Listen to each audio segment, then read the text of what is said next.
J'ai empoisonné le café de ma belle-sœur ce dimanche-là, pas avec du cyanure, mais avec une vérité si acide qu'elle lui a brûlé la gorge pour les années à venir. Mon neveu, ce petit innocent de 7 ans, a tendu ma carte bancaire comme un trophée volé, et en un instant, j'ai vu le château de mensonges de ma femme s'effondrer en poussière. Personne n'a applaudi, au contraire, le silence qui a suivi valait toutes les confessions du monde, et j'ai su que ma vengeance ne faisait que commencer.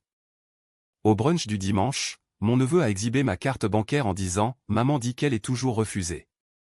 Les mots de l'enfant ont atterri comme une grenade dégoupillée au milieu de la table en rotin du café Les Deux Magots, ce bastion bourgeois de Saint-Germain-des-Prés où les Parisiens se gargarisent de leurs vies impeccables le week-end. Le soleil filtrait à travers les feuilles des marronniers, jetant des ombres dansantes sur les tasses de café au lait et les paniers de pain au chocolat encore tièdes. Ma femme, Claire, a pâli sous son fond de teint Chanel, ses lèvres pincées en une ligne fine qui trahissait non pas la surprise, mais la panique pure.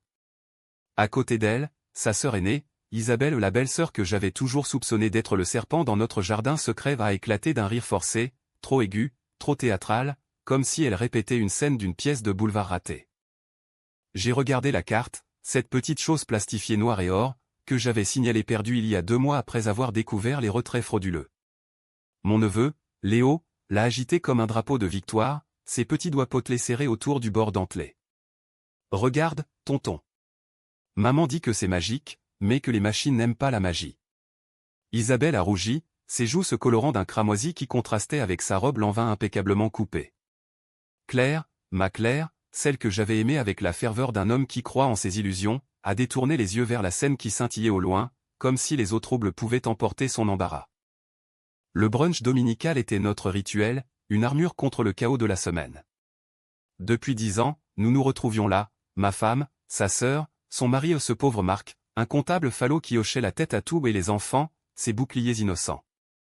C'était censé être un havre de normalité dans notre vie de classe moyenne aisée, appartements haussmanniens surpayés, vacances à Deauville, et des dîners où l'on disséquait les scandales des voisins comme des autopsies sociales.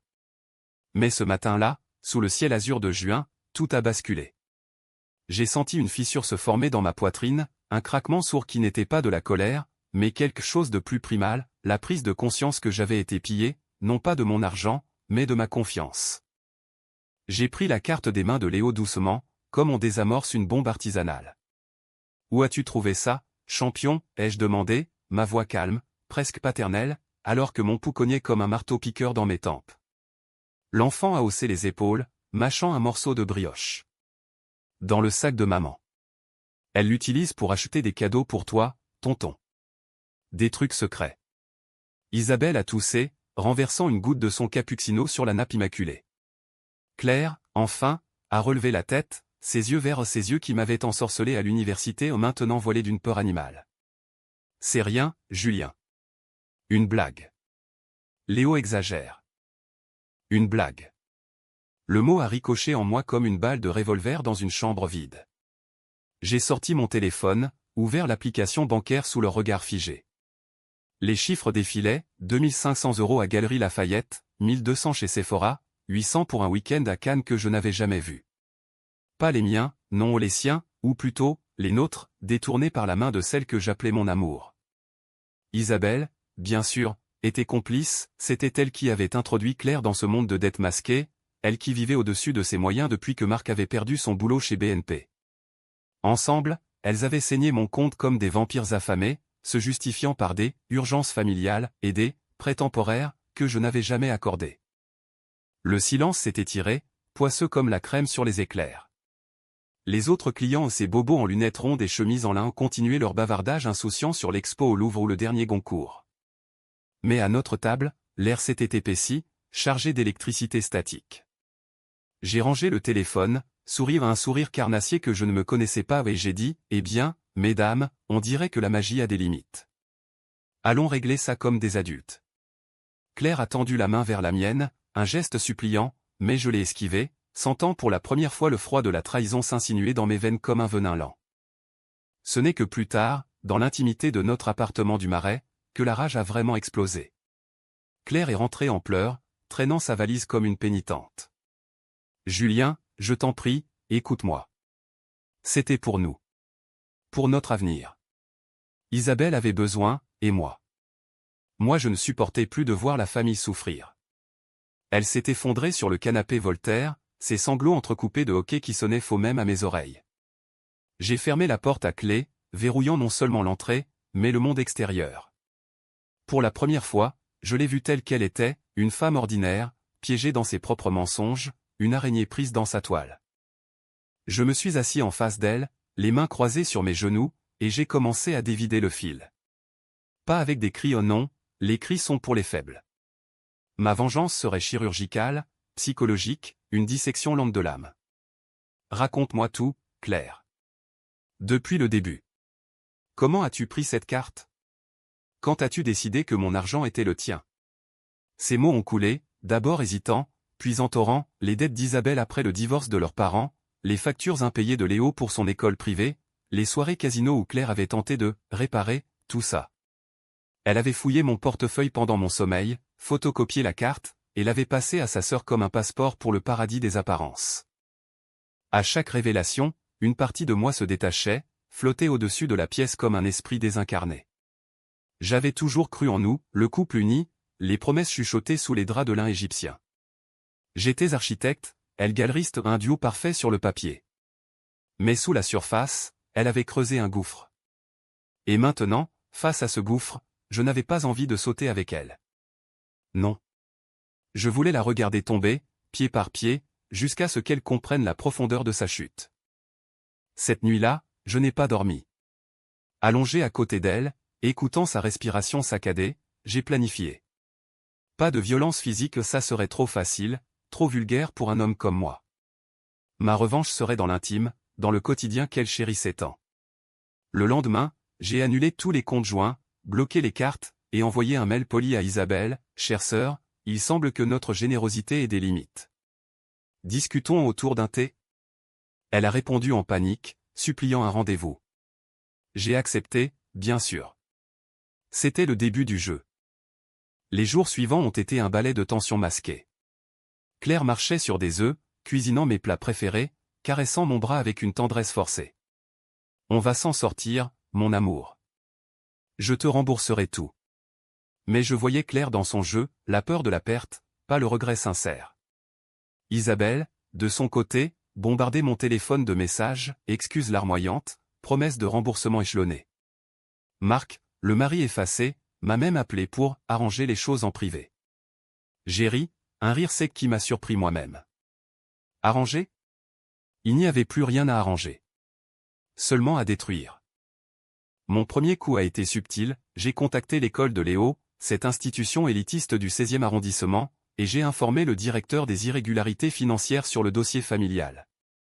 Pas une dénonciation au Justin, conseil amical, d'un oncle inquiet. Résultat, une lettre polie demandant un paiement immédiat des arriérés. Isabelle a craqué au téléphone, « Julien, tu es un monstre. C'est pour l'enfant. » J'ai répondu calmement, « Et moi, c'était pourquoi, t'es Chanel ?» Claire, sentant le vent tourner, a tenté la séduction, un dîner aux chandelles à la Tour d'Argent, où elle s'est mise à nu, littéralement, dans notre chambre d'hôtel surplombant Notre-Dame. Aime-moi encore, Julien. Oublie tout.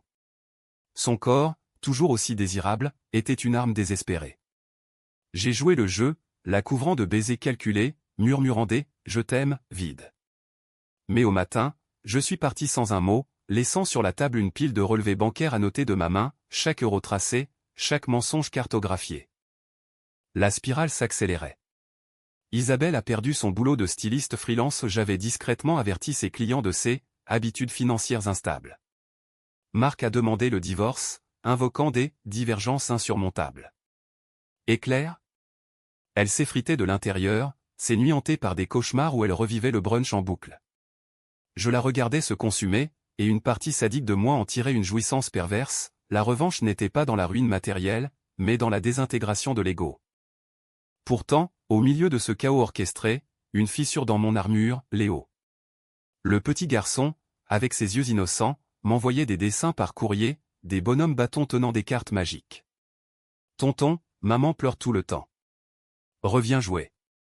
Ces mots me hantaient, me rappelant que la vengeance, si douce soit-elle, empoisonne aussi le vengeur. Étais-je devenu le monstre qu'ils avaient créé, ou simplement l'homme qu'ils avaient forcé à se révéler? Un mois après le brunch fatal, j'ai convoqué une réunion familiale dans notre ancien appartement, celui que Claire avait décoré avec tant de soin, maintenant vide de meubles, en attente de vente. Isabelle est arrivée la première, défaite, ses cheveux autrefois impeccables en bataille, suivie de Claire, silhouette amaigrie dans un manteau trop grand.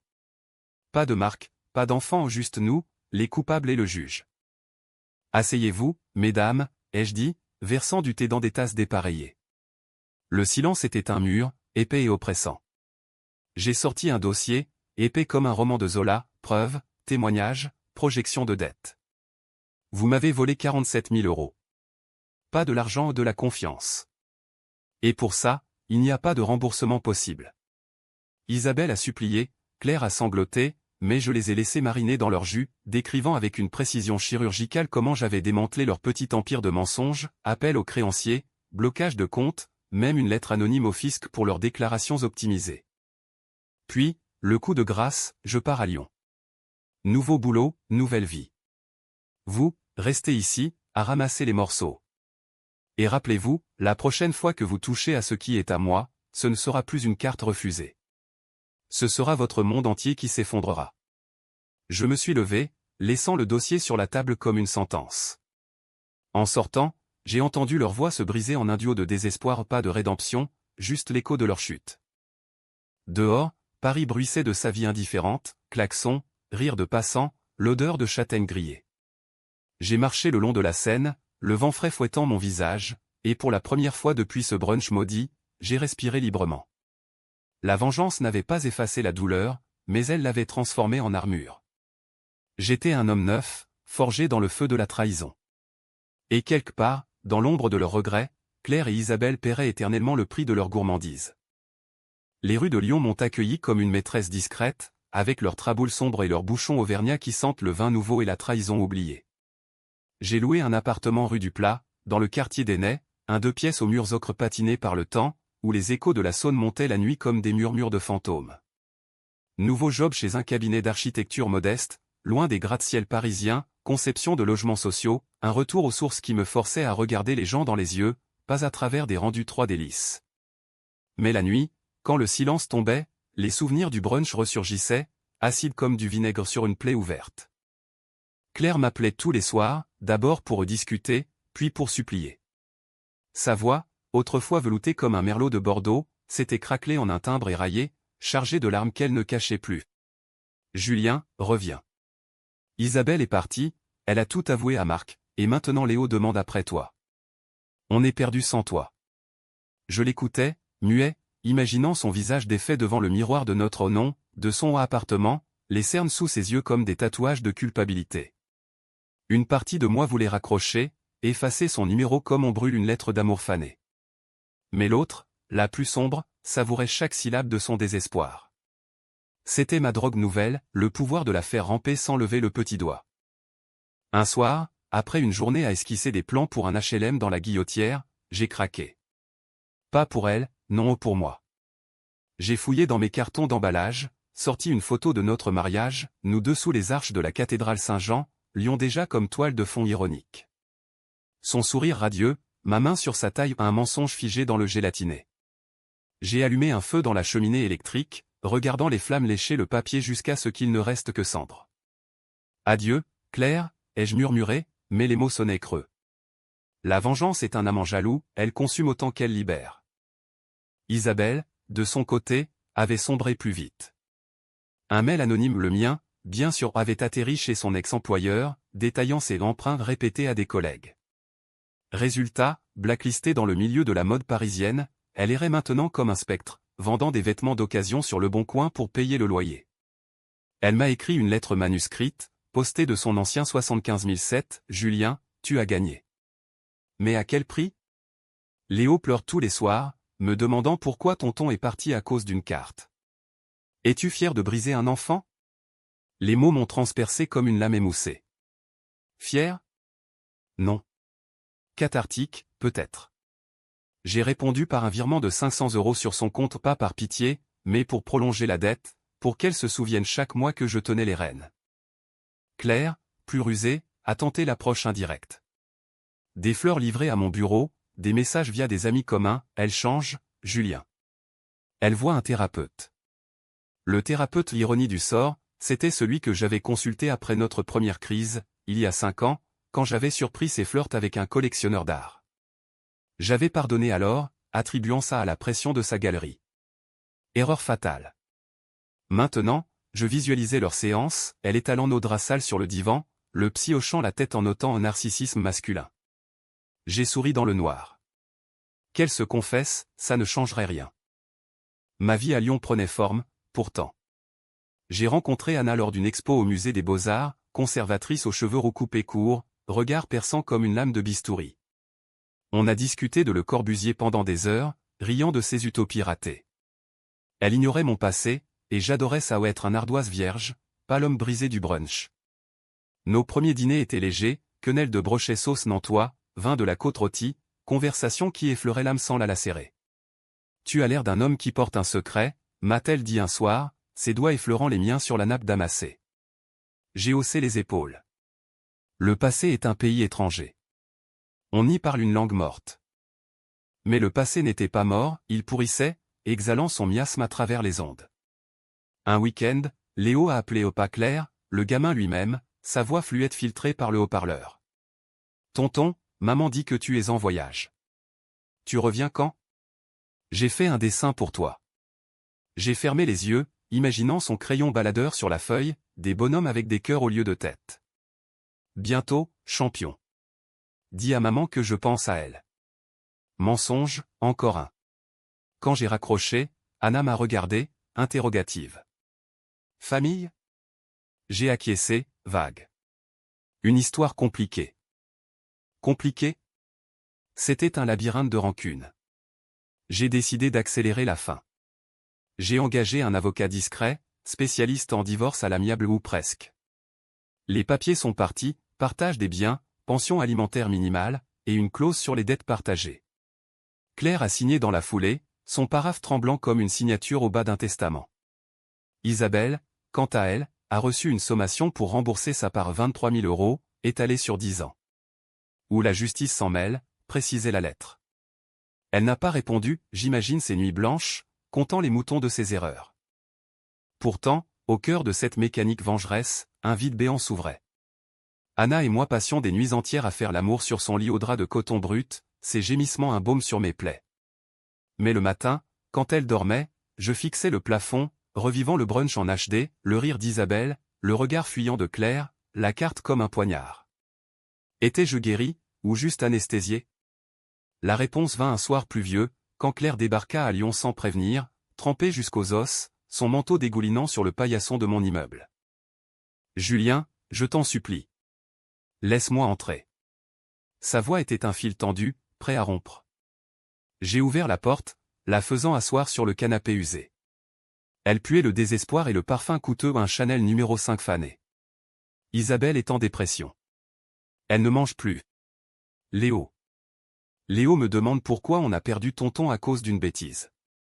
Les larmes coulaient, vraies cette fois, creusant des sillons dans son maquillage. J'ai servi du thé, assis en face, et écouté. Pour la première fois, elle a admis la racine, l'enfance volée, le père parti, la mère alcoolique, et cette soif insatiable de sécurité qu'elle avait confondue avec l'amour. Une fissure en moi. Pas de la pitié ou de la compréhension. La trahison n'était pas gratuite, c'était un cri primal. Pourquoi ne m'as-tu pas dit, ai-je murmuré. Elle a secoué la tête. J'avais peur de te perdre. Et maintenant? Sa main a cherché la mienne, et je l'ai laissé la prendre.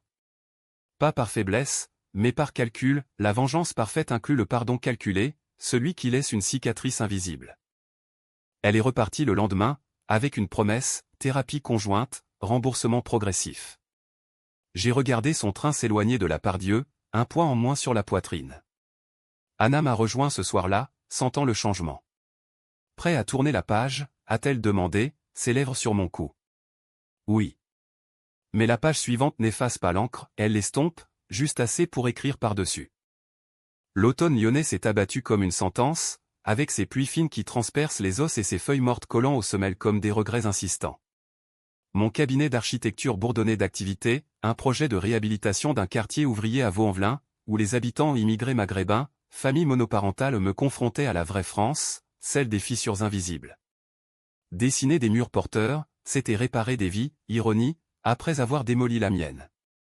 Anna et moi, nous avancions, week-end à la campagne beaujolaise, où le vin rouge coulait comme un sang chaud, effaçant les ombres parisiennes. Mais Claire n'était pas un fantôme facile à exorciser. Ses mets arrivaient par vagues, mises à jour sur Léo, il a gagné un prix en dessin, il t'a dédié, sur Isabelle, elle cherche du travail, mais Paris est impitoyable, sur elle-même, la galerie tourne, mais sans toi, c'est vide. Chaque mot était une aiguille, piquant juste assez pour saigner sans alerter.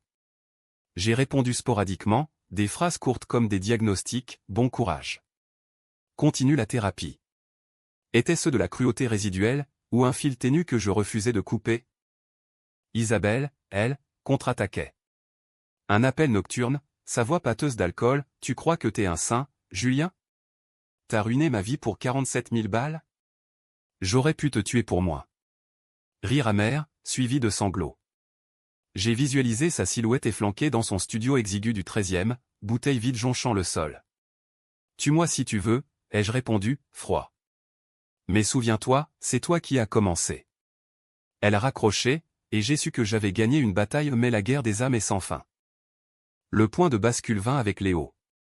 Un colis, un dessin encadré, représentant une famille recomposée, avec moi au centre tenant une carte magique qui crachait des étoiles. Accompagné d'une lettre de Claire, il veut te voir. Pour Noël. S'il te plaît. Noël, ce rituel païen de lumière et de mensonges, où Paris se pare de guirlandes comme une prostituée en manque. J'ai hésité, le cadre en main, sentant le verre froid contre ma paume. Anna, sentant l'hésitation, a poussé doucement, va. Le pardon n'est pas une faiblesse, c'est une force. J'ai réservé un billet TGV, arrivant à gare de Lyon sous un ciel de plomb. Claire m'attendait sur le quai, plus mince, les cheveux relevés en un chignon négligé qui la rajeunissait ou la vieillissait, je ne sais. Pas d'accolade, juste un regard, chargé de tout ce qui n'avait pas été dit. Merci d'être venu. Léo s'est jeté dans mes bras, son odeur de shampoing à la fraise me ramenant à des dimanches oubliés. Tonton. Regarde, j'ai une nouvelle carte la mienne, pour de vrai. Le brunch de Noël, cette fois au domicile, appartement du Marais sentant le pain d'épices et le pain artificiel. Isabelle était là, ombre d'elle-même, évitant mon regard. Marc absent, divorcé officiel. Conversation guindée, cadeaux échangés comme des trèfles fragiles. Puis, après le repas, Claire m'a pris à part dans la cuisine, les assiettes empilées comme des remparts. J'ai remboursé 5 000 €. Et je vends la galerie si besoin. Ses yeux, implorants. J'ai hoché la tête. C'est un début. Mais la nuit, dans la chambre d'amis, les démons ont dansé. Allongé sur le matelas trop mou, j'entendais leur voix à travers les cloisons, Claire rassurant Léo, Isabelle murmurant des reproches. Rage sourde, pourquoi devrais-je pardonner? Elle m'avait dépouillé, non seulement d'argent, mais d'innocence. J'ai sorti mon téléphone, effleuré l'app de la banque les fonds bloqués, les alertes silencieuses. Un clic, et j'aurais pu tout débloquer, ou tout geler à nouveau. Au lieu, j'ai éteint, fixant le plafond craquelé. Le matin, départ précoce. Léo m'a offert un baiser collant. Reviens vite, tonton. Pas de magie noire cette fois. Claire m'a raccompagné à la gare, silence pesant dans le taxi. On peut recommencer, a-t-elle demandé, main sur mon genou. J'ai retiré doucement. Recommencer? Ou réparer? Elle a baissé les yeux. Fin de ligne.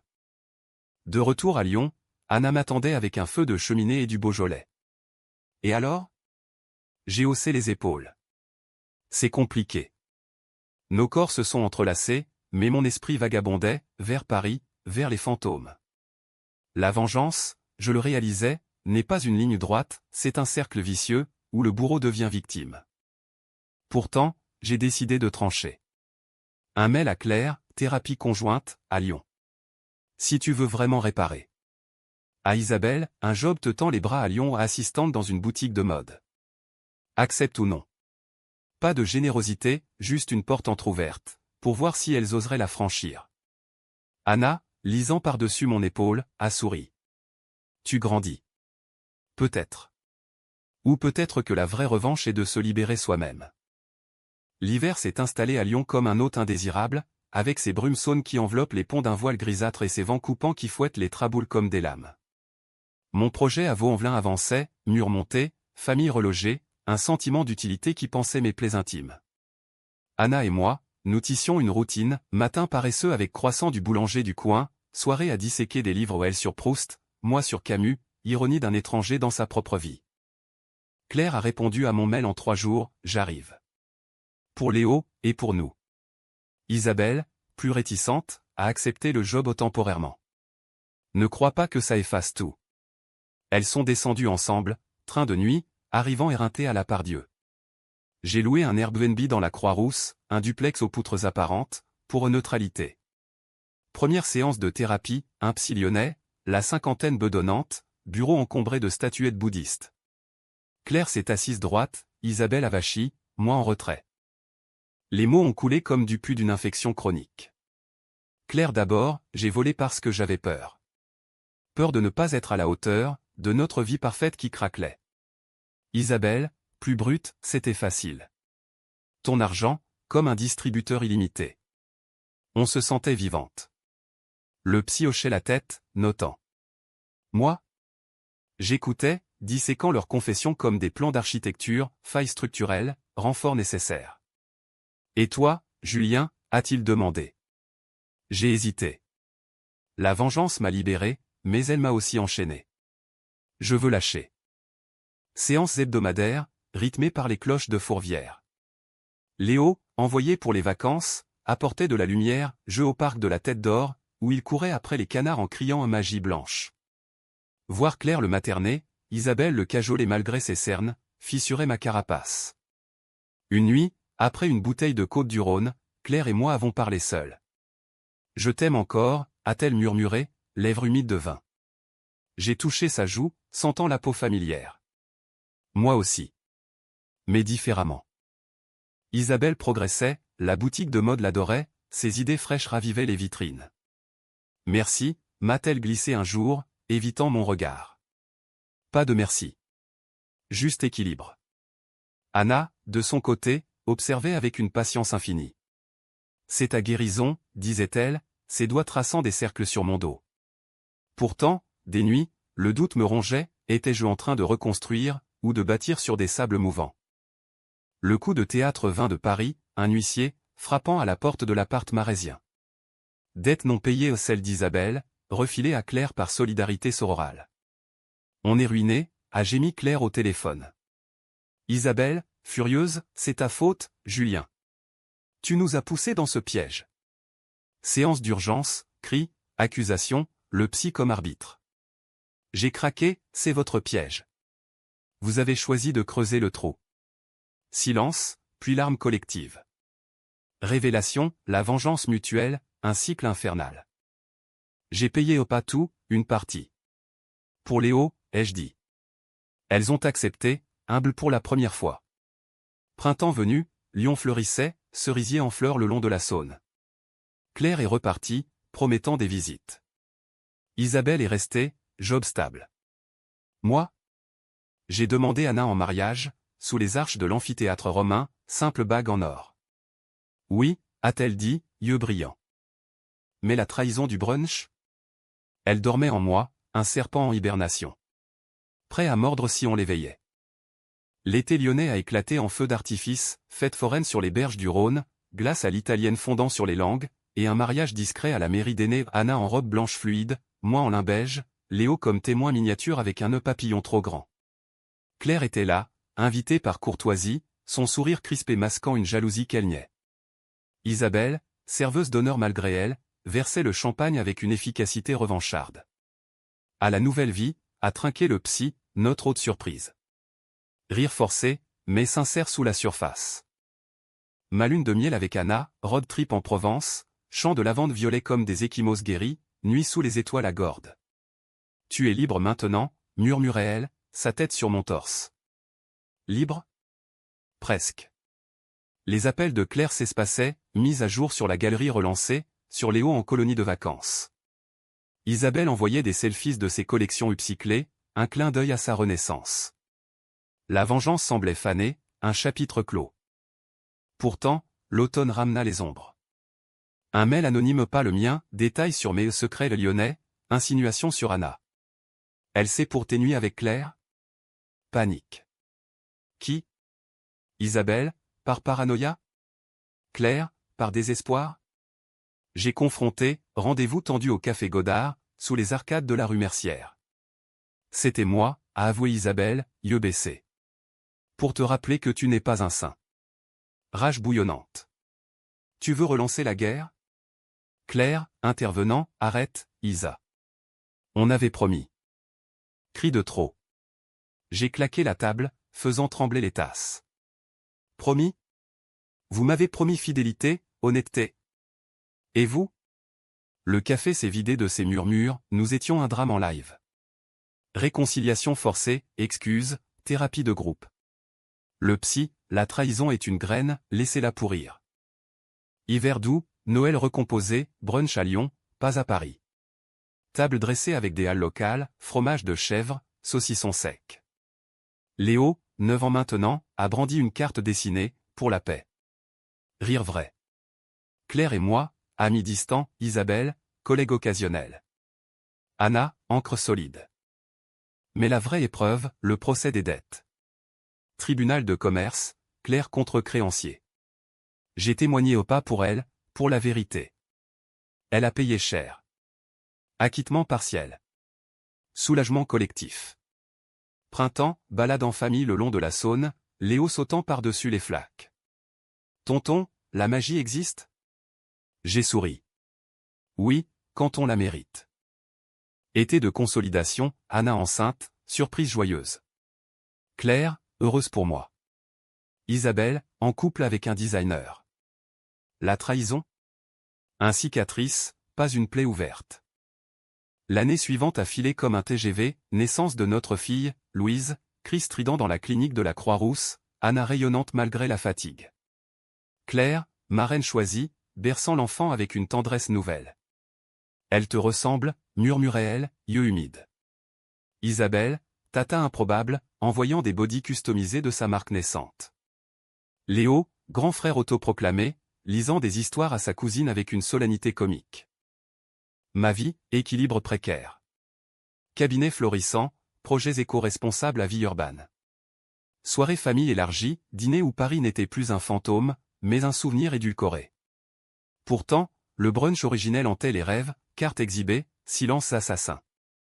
Un matin, après une nuit agitée, j'ai confessé à Anna, je les ai presque détruites. Elle a caressé mon visage. Et toi, tu t'es reconstruit. Climax inattendu, appel de Claire, voix brisée. Isabelle a craqué. Tentative, hier soir. Trop de dettes résiduelles. Cœur serré. Hôpital Édouard Herriot, chambre blanche aseptisée. Isabelle, perfusion au bras, regard vide. Désolée, murmure-t-elle. J'assois, prends sa main. On finit ça ensemble. Plan, crowdfund pour sa marque, soutien psychologique, job partagé. Révélation finale, dans sa chambre, elle avoue, la carte, c'était mon idée. Claire suivait. Choc, mais pas surprise. Pourquoi? Pour te tester. Voir si tu nous aimais assez pour pardonner. Ironie cruelle. J'ai ri, amer. J'ai pardonné. Mais le prix. Été de guérison, thérapie close, famille unie. Brunch annuel, à Lyon, table sous les marronniers, carte vraie, symbolique posée comme trophée. Léo, plus de magie noire. Rire. Claire, à mes côtés comme amie, merci d'avoir tenu. Anna, Louise sur les genoux, à nous. La trahison du brunch? Un mythe fondateur, comme la pomme d'Adam. Elle nous a brisés, puis recollés, plus fort. Vengeance achevée, non dans la ruine, mais dans la résilience. Paris appelle parfois, nostalgique. Mais Lyon est maison. Et la vie, un nouveau plan à dessiner.